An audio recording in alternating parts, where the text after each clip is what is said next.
আপনারা দেখবেন কত জাতের কাপড় বাড়িতে আছে, জ্যাকেটে, মাফলারে, তারপরে কান টুফি, আবার অনেকে আছে কান টুফি জ্যাকেটের লোক একবার সিলাই লেইছে। ওই এবার তোমারটা লাগাও, এইটার কথাই তো কইছিলাম। কান টুফি একবার সিলাই লেইছে বুদ্ধি করে যেন আড়াই না জায়গা জ্যাকেট আড়াইলে কথার সুযোগ দিলে বেশি শুরু করে। তোমারটা তো আমি করতে আছি। তো এই দেখবেন কান টুপি বেরিয়েছি কত জাতের কাপড়। আর এমন একদিন গেছে, এটা ফলাফাইনে করতে পারতো না, আপনারা মুরব্বীরা কইতেন পারবেন, সকালবেলা বাচ্চা কাচ্চারা শীতের কাপড় পায় না, কোনো বাচ্চারা শীতের কাপড় ছিল না, ভাত খাইতো ভাত পাইছে না, শীতের কাপড় পাইবো এক বেলা খাইলে আরেক বেলা খানা নাই, শীতের কাপড়ের তো প্রশ্নই উঠে না। কত কষ্ট করে সকালবেলা বাচ্চা কাচ্চাটিরে বক্তব্যে ফাড়াইতো।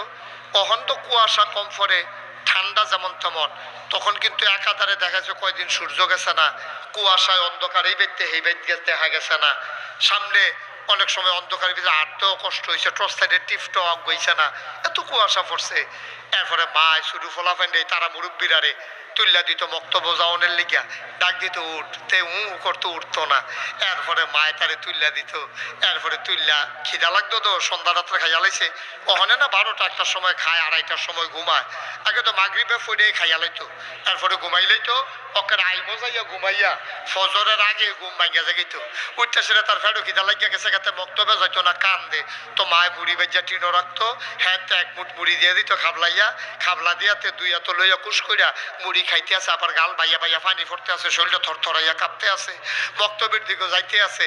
আব্বার নামাজের লুঙ্গিটা, শুক্রবারের নামাজের লুঙ্গিটা তারে আম্মায় এরকম ফাতারে কইরা এই তারে সোজা কইরা খেড়া করাইয়া গুল কইরা তার ফিডের কাছে গিট্টু দিয়া, মনে আসেনি? মনে আসেনি? অহন দেয়টা দেখতাও না, এইটা আগে এরকম ফিডের কাছে এই গিট্টু দিয়া তার ঘাটটার কাছে দিয়া তার গুলমুল্লা করে সাইডা দিত, এক ফাহে দিয়া তার বাতাস দিত, এগুল দিয়ে হাফ প্যান্ট, এগুল দিয়া গুলমুল্লা লুঙ্গি, তে কানতে কানতে যাইতো, ফলাফেনে কইতো কি তারে তোর হাত নাই, তা আইস দিয়া কইতো আছে ভিতরে।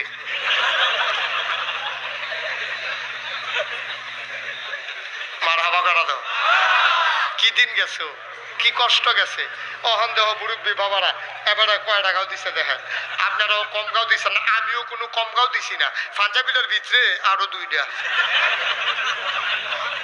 এরপরে আছে আপনার ব্লেজার, এরপরে মাফলার, আবার উফরে দিয়ে একটা, কত শীত কত আয়োজন। কিন্তু এমন একদিন গেছে আমাদের একবেলা খাইলে আরেক বেলা খাওয়া ছিল না।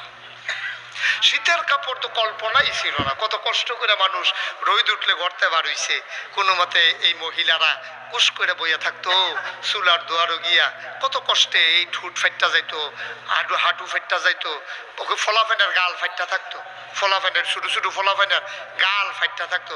এখন আর এগুলো নাই, এই শীতও নাই, আগের থেকে ব্যবস্থা আছে। আল্লাহ কত অভাবতে আমরা আল্লাহ কইয়েন না ফালাইছে, সুবহানাল্লাহ কইতেন না? সনের কয়টা বাই টিনের ঘর আছে, কয়টা ভাই টিনের ঘর আছে, নন্দীপাড়া চুক্তি, দান্দুল চুক্তি, নাগাইশ, ব্রাহ্মণপাড়া, বরদুশিয়া, চৌব্বার, সাজগড় সব মিলিয়ে টিলে কয়টা টিনের ঘর আছে, অধিকাংশ ছিল সনের ঘর। বছরে বছরে সাইতো গম দিয়া, তারপরে গিয়ে আপনার খের দিয়া এইদিকে সাইতো ওই সুজা করে ধান খেতে আনতো, এইদিকে ছাইয়া এরপরে আপনার সনের ঘরও থাকতো। আল্লাহ করলে সনের ঘরের বদলে টিনের ঘর হইছে, টিনের ঘরের জায়গাত বিল্ডিং হইছে, একতলার জায়গাত 5 তালা হইছে। এই রাস্তা দিয়া গাড়ি লইয়া নন্দীপাড়া মসজিদের সামনে আইয়া পড়র, এটা কি যেমন তেমন কথা মনে করছে? আইটাইতে তো লুঙ্গি 3বার ভিজাইয়া অন লাগছে, আর গাড়ি দিয়ে আইব দূরের কথা। এই খালো কি ফুল টুল আসিল নিহি, বাঁশের ফুলের তে কত ফলা পাই না, লটকনি খাইয়া পুড়িয়া ফুড়ে গেছে গা, দিয়ে হাত নাই ডি কথাটি।